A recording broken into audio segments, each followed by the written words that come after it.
These prisoners were so feared even guards avoided them. Some are still locked up, and others vanished without a trace. He wore grease paint, oversized shoes, and a bright red nose. On weekends, he cheered up sick kids in hospitals as Pogo the Clown. But once the makeup came off, John Wayne Gacy became something far more terrifying. What made him especially chilling wasn't just what he did, it was how normal he looked while doing it. In the 1970s, Gacy was a respected community figure in a Chicago suburb. He ran a successful construction business, hosted block parties, and even took photos with local politicians. But beneath his friendly smile was a man no one wanted to meet in a dark basement. Neighbors had no idea that under his modest home lay a horrifying secret, a crawl space that reeked of something foul. When police finally searched the property, they uncovered a hidden chamber filled with the remains of dozens of missing people. Gacy had lured many of them with job offers or promises of money. They never walked out again. It wasn't just the crimes that shocked the world, it was the way he kept up appearances. He was calm during interviews. He joked in court. He even sketched drawings of himself as Pogo from prison. People compared him to something out of a Stephen King novel or real-life Pennywise with a twisted double life. After his conviction, Gacy remained a haunting figure. He gave strange interviews, showed no sign of regret, and even tried to sell his artwork. His case became one of the most talked about in American history, inspiring documentaries, books, and even a few horror films. What makes Gacy unforgettable isn't just the number of lives he ended, it's the mask he wore while doing it. He turned the idea of a clown, a symbol of childhood joy, into something that now gives people nightmares. And despite his execution years ago, the name John Wayne Gacy still sends a chill through anyone who hears it. Because he didn't just look evil, he looked normal. He started as a petty thief, but inside the prison walls, Charles Bronson became something else entirely. A name that makes guards tense and inmates stay silent. If you ask anyone in the UK prison system who the most dangerous man is, most won't hesitate to say his name. Bronson wasn't always like this. Born Michael Peterson, he didn't begin with violent crime. But once he entered the system in the 1970s, he changed fast. Fights with officers, rooftop protests, hostage situations not once, not twice, but over a dozen times. He turned every prison he entered into his personal arena. In one infamous incident, he took an entire wing hostage over a disagreement about a prisoner's art supplies. Another time, he stripped down and smeared himself with butter before fighting multiple guards. It sounds like a movie scene, but it wasn't fiction. Bronson thrived in chaos. He spent more than 40 years in solitary confinement, not because of what he did outside prison, but because of what he did inside. Cell doors were reinforced when he arrived. Other inmates were moved. It wasn't just about keeping him in, it was about keeping everyone else safe. To some, he became a twisted legend. He took up painting, changed his name to Charles Bronson after the Hollywood actor, and called himself a prison celebrity. There were guards who refused to work his block, and inmates who kept their distance without being told. That kind of fear doesn't come from rumors, it comes from history. In recent years, he's claimed to be calmer, focusing on art, meditation, and parole hopes. But even today, his name is still spoken carefully. In the UK's toughest prisons, Charles Bronson is more than a man. He's a storm that never quite passed. Pedro Lopez built his reputation across South America and in the shadows of prisons. And even today, his name still sends chills down the spine of guards and inmates alike. Imagine someone so dangerous, so unpredictable, that even men locked behind bars worry about him. He's called the Monster of the Andes, and though the official count stops in the hundreds, whispers in prison corridors claim it could be even more. While locked up, he earned a reputation that made everyone uneasy. Cellmates refused to share space, guards nervously checked their gear before entering his wing, and no one joked near his cell. Arrested in 1980, Lopez surprised everyone with his calm confession. But inside jail, that calm became alarming. He refused to participate in group routines. He would stare without blinking for minutes, making others uncomfortable. When brought to court, he appeared almost serene, icy calm that seemed only to boost the fear he carried. Prison authorities quietly moved him from one facility to the next, fearing retribution from other inmates or his unpredictable behavior. At one point, he vanished from public records entirely. Authorities released him, officially deemed rehabilitated, but rumors say that was a mistake. Somewhere out there, perhaps under a new name, he still walks the streets. His story inspired documentaries and crime shows in Latin America. Even the most hardened prison guards talk about him in low voices. It's not just what he did, it's the way he carried himself afterward, like a living ghost behind bars. And the fact that no one knows where he is now? That's enough to send a wave of paranoia through any cell block. Because when you've been inside with Pedro Lopez, you don't forget. Not his cold eyes, not the silence that followed him, not the rumors of what he might do if he ever slips through the system again. Richard Klinsky didn't look like someone you'd avoid. He dressed clean, spoke in full sentences, and had a calm presence. But behind that calm was something terrifying.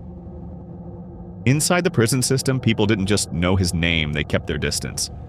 They called him the Iceman, not because of any dramatic nickname he made up, but because of how he stored the people he targeted frozen, hidden, erased. Before he landed behind bars, Klinsky moved quietly through cities, blending in. He was a family man on the surface, but when he talked about what he did, his voice didn't shake once. In prison, it wasn't the things he said that unnerved people. It was how casually he said them. He described things with the same tone others use when they talk about lunch. Some inmates talk tough. Klinsky didn't have to. Everyone already knew. He wasn't loud, didn't cause chaos, didn't pick fights, but guards didn't relax around him. Some kept their keys tighter when walking past.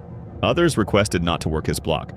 It wasn't because he acted out, it was because he didn't need to. His reputation did the talking. Klinsky once said he didn't lose sleep over anything he had done, and it showed. His interviews became viral long before social media existed. People were fascinated by how cold he was, how polite and horrifying could live in the same sentence. He spent the rest of his life locked up, but even from inside, he left an impression. Documentaries, books, and even Hollywood couldn't ignore him. He was the kind of prisoner no one wanted to be near, not because he was loud or wild, but because he was quiet. Too quiet. In a place where many talk tough, Klinsky didn't need to raise his voice. Everyone just stepped back.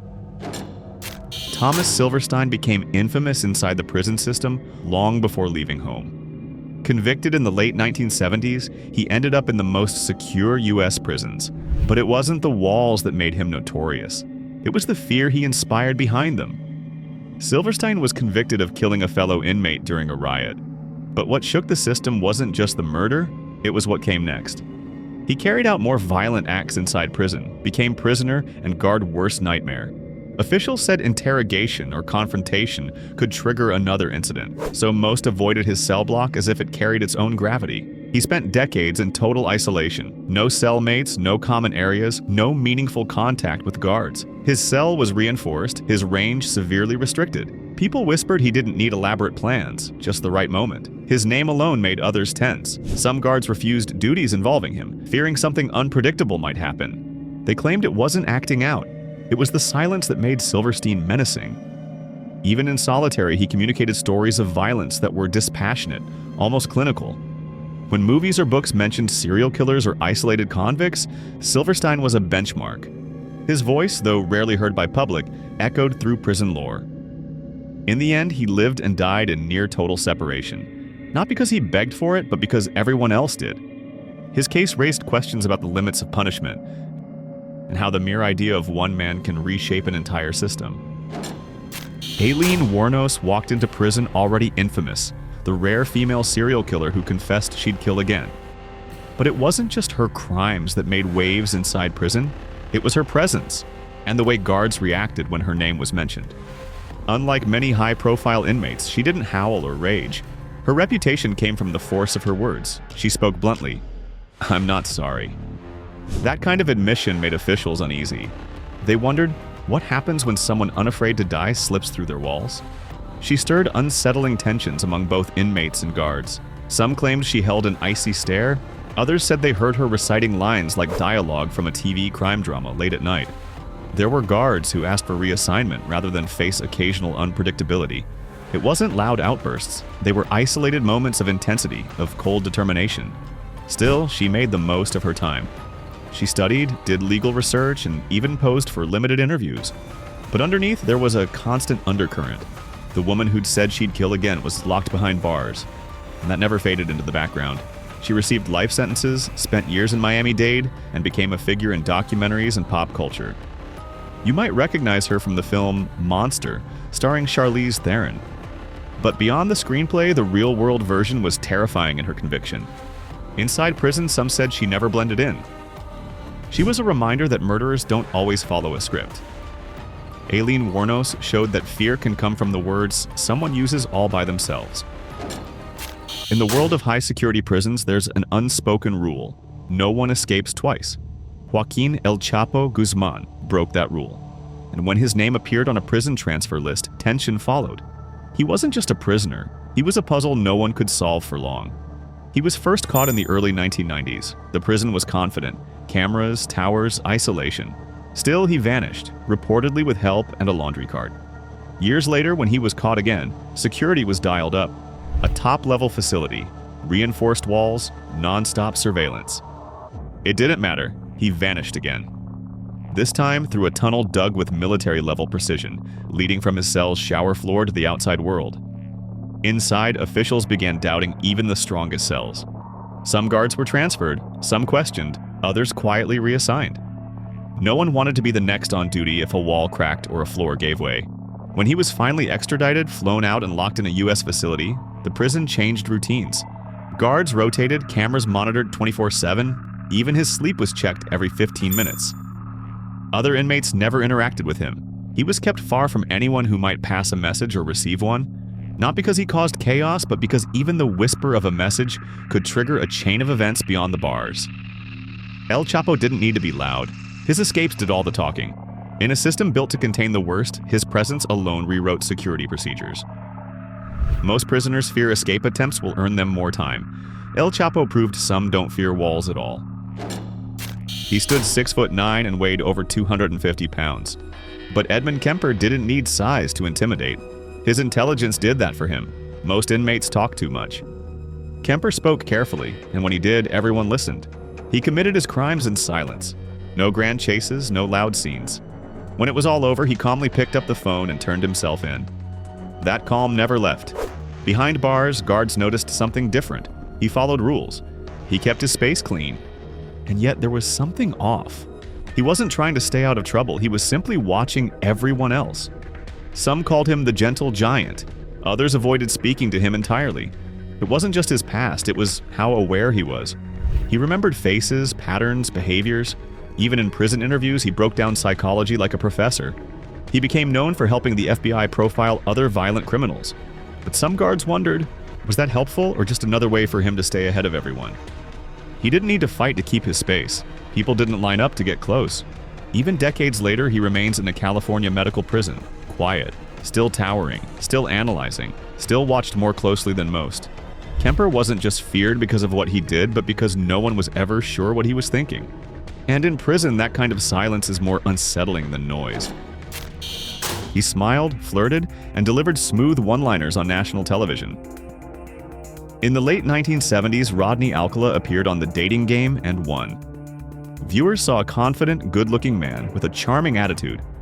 What they didn't see was the darkness waiting off camera. Behind that grin was a dangerous manipulator. Even before his game show appearance, Alkala had already been in trouble more than once. But somehow he kept slipping through the cracks. He studied fine arts, acted like a normal guy, and often carried a camera. He liked to say he was a photographer. But what was on those film rolls told a very different story. When he finally ended up in prison, the atmosphere changed. Even inside, Alkala stood out, not just for his crimes, but for how calm he was about them. He didn't shout, didn't brag. He acted like someone who didn't fully belong behind bars, until you heard the details. Other inmates kept their distance. Some described him as intense without raising his voice. Guards treated him like a person who understood more than he let on. His intelligence wasn't in question, neither was the fear he created around him. People didn't argue with Alkala, they walked the long way around his cell. His photo collection, discovered after his arrest, sent shockwaves through investigators. Thousands of photos, many still unidentified. That quiet obsession with image and control never stopped even in prison. Alkala wrote legal briefs, challenged the system, and seemed to enjoy every moment he stayed in the spotlight. His calmness, his sharp memory, his complete lack of emotion, it all made him unsettling. Not loud, not aggressive, just always calculating. And in the prison system, where reputation spreads fast, that made him one of the most quietly feared men behind bars. Some prisoners fake remorse. Carl Ponseram didn't bother. From the moment he entered the system, he made one thing clear. He hated everything and everyone, including himself. And he didn't care who knew it. Ponseram wasn't known for subtlety. He admitted to everything without flinching. Guards didn't have to guess what he was capable of. He told them straight to their faces. And when he was locked up, no one questioned the decision. If anything, they wondered if steel bars were enough. Inside, he was a storm. He resisted authority at every turn, sabotaged cell doors, and constantly tried to provoke conflict. But what truly terrified the people around him wasn't the violence. It was the complete lack of hesitation. There was no warm-up, no warning signs, just action. Fellow inmates gave him space, not because he was the biggest, but because he didn't play games. Ponseram wasn't interested in alliances, protection, or keeping his head down. He didn't fear punishment, and that made him unpredictable. One wrong word could turn into something serious, and everyone knew it. He was transferred more than once because no facility could handle him for long. He saw prisons not as systems to be avoided, but as cages to be rattled. When solitary confinement became routine, he didn't complain. He welcomed it. At one point, he wrote a full confession detailing every violent act, not to apologize, just to let people know. His final words before execution were just as defiant, with no signs of regret or fear. He remained consistent to the very end. In prison folklore, some names are whispered. Carl Ponseram is one of them. Not because he yelled the loudest, but because no one could ever tell what he might do next. And in a place where control is everything, that's what made him truly dangerous. Robert Modsley doesn't need to raise his voice. In the British prison system, his silence says enough. Guards don't treat him like a regular inmate, they treat him like a warning. Even now, decades later, he's held in a custom-built cell made from bulletproof glass and steel. Not for escape, but to keep everyone else safe. He didn't gain notoriety for what he did on the outside. What made him infamous happened behind locked doors. Modsley killed fellow inmates. Not out of panic, not out of rage, with calm precision. Twice. After the first killing, he was transferred to a high-security facility. But even there, it wasn't enough. He managed to take 2 more inmates out in a single day. The prison went into lockdown. Procedures changed. From then on, Robert Modsley was considered untouchable. Since then, he's spent most of his life in solitary. His custom cell at Wakefield Prison has been described by the press as a glass box, echoing the kind of containment you'd expect from a movie villain. He eats alone, sleeps alone, speaks to no one unless required. The design isn't dramatic, it's practical. It's what the system decided was necessary. Among prison staff, his name is handled carefully. Inmates rarely speak of him. There's no gang, no group, no crew. Just one man who moves so quietly, so efficiently, that the system couldn't take a single chance. He's become a myth within the walls. Some compare him to Hannibal Lecter, but without the flair, just the results. Cold, methodical, unchanging. When someone asks who the most feared inmate in Britain is, the answer is often immediate: Robert Modsley. And it has been for decades. Few criminals have unsettled the world quite like Eey Sagawa. His case made headlines not just for what he did, but for what happened after. Unlike others on this list, he didn't spend decades behind bars. In fact, he walked free, and that's what made him so unnerving to everyone around him. Sagawa was arrested in Paris in the early 1980s. He confessed to everything. The crime shocked investigators, but what came after was even more disturbing. After being declared legally unfit to stand trial in France, he was deported to Japan. But Japanese authorities couldn't hold him due to legal complications. In the end, he was released. The public couldn't believe it. A man openly admitting to one of the most horrifying acts imaginable was now living in a Tokyo suburb, giving interviews, writing books, and even reviewing restaurants. People avoided him in the street. Neighbors moved away. And yet, he continued to live in plain sight. Though technically free, Sagawa became a ghost of his own story. He was isolated not by bars, but by fear.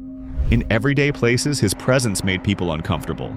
The calmness in his voice, the detail in his writing, the way he described everything without emotion, it all added to the discomfort. He didn't seem to regret what he did. He only regretted that he wasn't allowed to do it again. Even in media appearances, producers kept their distance. Interviews were awkward. Studios brought security. No one wanted to be left alone with him. He didn't threaten. He didn't act out. But his very presence was enough.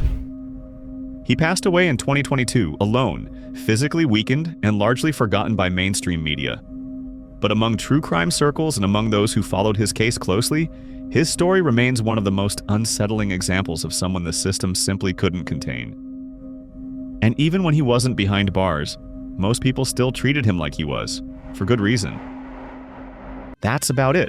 Which criminal do you consider the scariest in history? Write in the comments. For more useful information, watch other videos